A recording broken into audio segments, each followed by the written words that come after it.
रत्नों की झील। बहुत साल पहले प्राचीन चीन में जीनीज और आत्माएं इंसानी दुनिया में राज करते थे। उनमें से कुछ अच्छे थे, कुछ बदमाश और कुछ इंसानों को परेशान करते थे।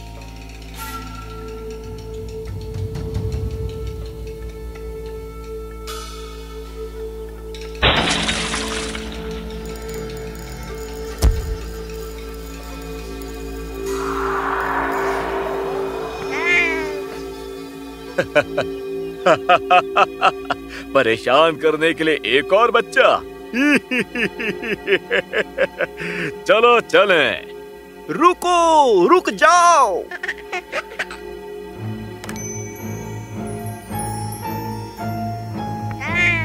हाँ, भागो। उड़ जाओ, यहाँ से निकलो। देखा आपने, सभी जीनीज चांदी के मेडल्स और मच्छी के जालों से डरते थे। पे हैंग की माँ, जो एक चुड़ैल थी, उसे अच्छे से पता था और चाहे वो कितनी भी कोशिश करते, बदमाश जीनीज पे हैंग का बाल भी बांका नहीं कर पाते। जो बड़ा होकर एक प्यारा, तंदुरुस्त और समझदार लड़का बना।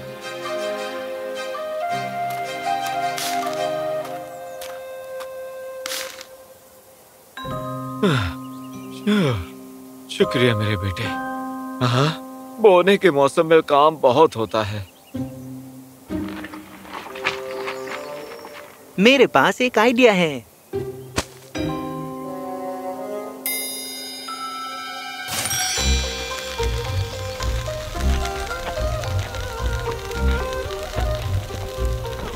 इससे सब कुछ कितना आसान हो गया। हमारा बेटा सच में कमाल का है। समय आ गया है कि हम उसे दुनिया के तौर तरीके सीखने के लिए बाहर भेजें, ताकि वो समझदार बन सके। तुम बिल्कुल सही कह रही हो।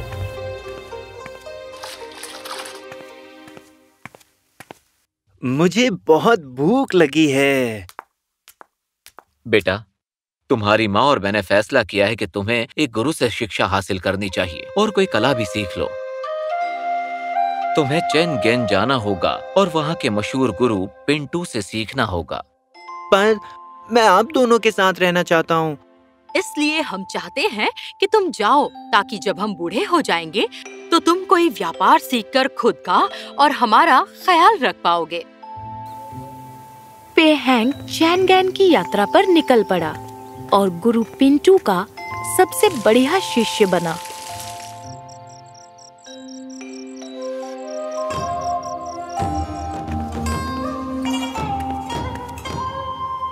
पे हैंग, तुम मेरे सबसे अच्छे शिष्य साबित हुए और तुम मेरा नाम जरूर रोशन करोगे। और अब तुम अपनी मर्जी का कोई भी व्यापार चुन सकते हो। मैं अपने गांव वापस जाकर अपने पिता की मदद करना चाहता हूँ। मैं गांव वालों के लिए एक स्कूल भी खोलना चाहता हूँ, ताकि गांव के लोगों को भी मुझ जैसी शिक्षा मिल सके। मेरे मास्टर। बहुत अच्छा, मुझे तुमसे यही उम्मीद थी। लेकिन जाने से पहले तुम्हें अपने लिए एक पत्नी ढूंढनी होगी। हाँ, शादी? नहीं। हर किसी के लिए कोई न कोई होता है। उस रात सोते वक्त पे हैंग को एक सपना आया। पे हैंग, पे हैंग। जब हम पैदा हुए थे तो चांद की परी ने हम दोनों के पैरों में इस रस्सी को बांधा था, क्योंकि हम एक दूसरे के लिए बने हैं। जल्दी तुम मुझे ढूंढ लोगे। मैं यिन यांग हूँ। नहीं, रुको। जल्दी तुम मुझे ढूंढ लोगे। मैं यिन यांग हूँ। मैं आ रहा हूँ यिन यांग। मैं आ रहा हूँ। मैं आ रहा हूँ यिन यांग। मैं आ रहा हूँ। पे हैंग यिन यांग की तस्वीर को अपने दिमाग से निकाल नहीं पा रहा था, पर उसे चैनगैन से जाना था, क्योंकि उसने अपने माता पिता से वादा किया था कि वो जल्दी लौटेगा। जैसे ही वो चैनगैन के बाहरी इलाके की यात्रा कर रहा था, उसे बहुत प्यास लगी। शायद उस झोपड़े के पास मुझे पीने का पानी मिल जाए। प्यारी माँ, क्या आप मुझे थोड़ा पीने का पानी दे सकती हैं? 1 मिनट। नी, इस नौजवान के लिए थोड़ा पानी लेकर आना। आराम से बैठ जाओ। ये लो, ये पानी पी लो। हाँ, यिन यांग, ओह, यिन यांग। मैंने कहा था ना तुम मुझे ढूंढ लोगे। मुझे लगा तुम बस एक सपना थी, पर मैं तुमसे बहुत प्यार करता हूँ यिन यांग। प्लीज मुझसे शादी कर लो, प्लीज मेरी प्यारी यिन यांग। नामुमकिन है। क्या? पर क्यों? हमारे पास रेड नोट है, हम एक दूसरे के लिए बने हैं। मैं चैंगैन के मैंडरिन से पहले ही इसकी शादी का वादा कर चुकी हूँ और कोई चारा नहीं था। मैंडरिन एक ताकतवर इंसान है। अगर मैं यिन यांग की शादी उनसे नहीं कराऊंगी तो वो हमें हवालात में डाल देंगे। मैं मैंडरिन से बात करूंगा, कोई ना कोई रास्ता होगा। मुझे अफसोस है नौजवान, कोई और रास्ता नहीं है। तुम ऐसे जबरदस्ती शादी नहीं कर सकते। मैं तुम्हारे खिलाफ सम्राट से शिकायत भी कर सकता हूँ। जब तक तुम सम्राट के यहाँ पहुँचोगे, मेरी शादी यिन यांग से हो चुकी होगी।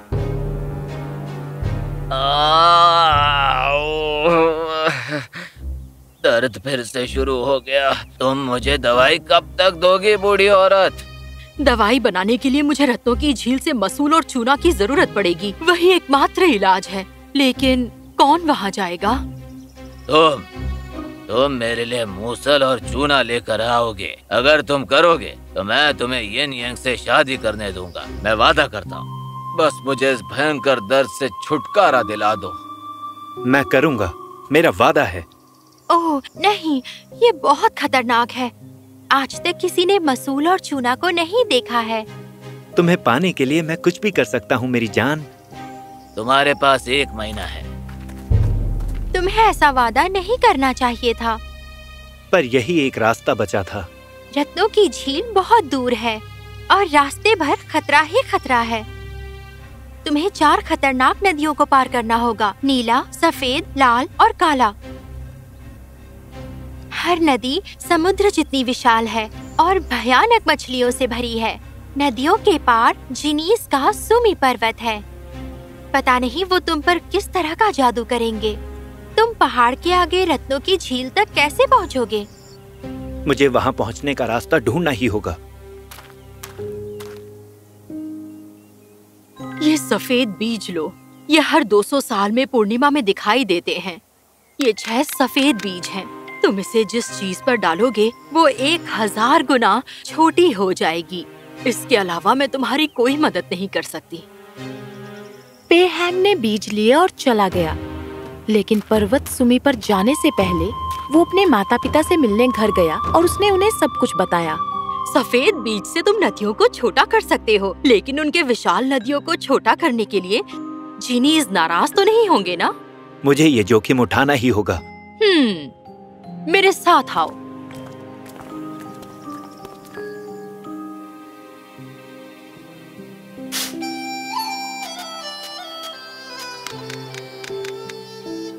ये बीज 300 साल में एक बार अमावस्या की रात दिखाई देते हैं।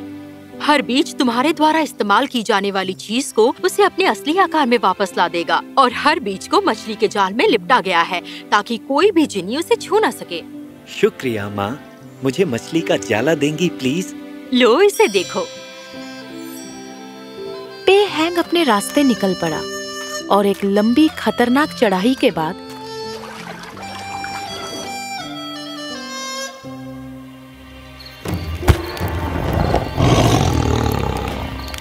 नीली नदी पर पहुंच गया।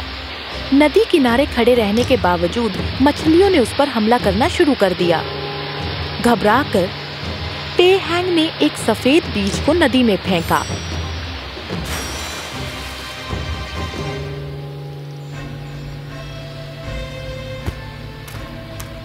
बीज ने काम किया।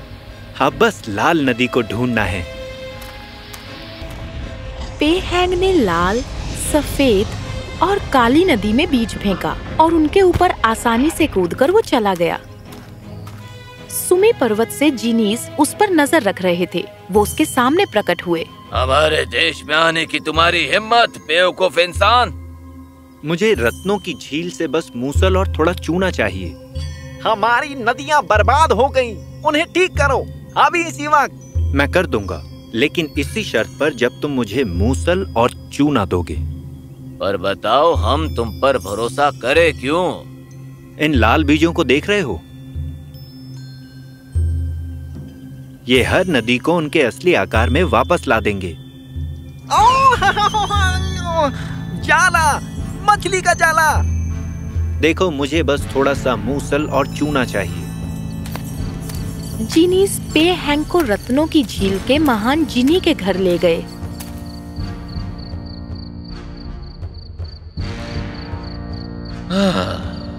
तुम अभिमानी इंसानों, तुम्हें मूसल और चूना चाहिए ना? वो वहां पर है। हाँ, ये तो। हाँ, और जितना चाहे रत्नों के झील से तुम रत्ने भर लो। जितना चाहो उतना ले सकते हो। पर याद रखना, अगर सूरज डूबने तक तुम मूसल और चूना लेकर नहीं गए तो हमेशा के लिए यहीं फंस जाओगे। पे हैंग बैठकर सोचने लगा कि वो उस विशाल कुंडी सोटे को कैसे लेकर जाएगा। अचानक उसे एक तरकीब सूझी। नदियों को असली आकार में लाना चाहते हो तो इसे रत्नों से भरने में मेरी मदद करो। हम नहीं करेंगे। याद रखना, मेरे पास मछली के जाल में लाल बीज है। ठीक है।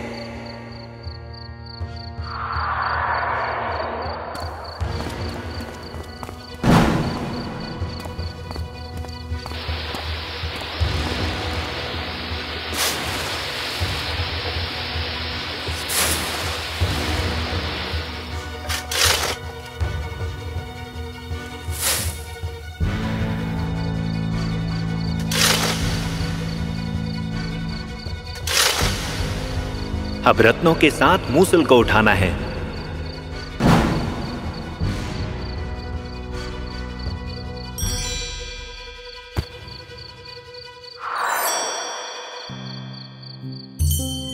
लो, हो गया।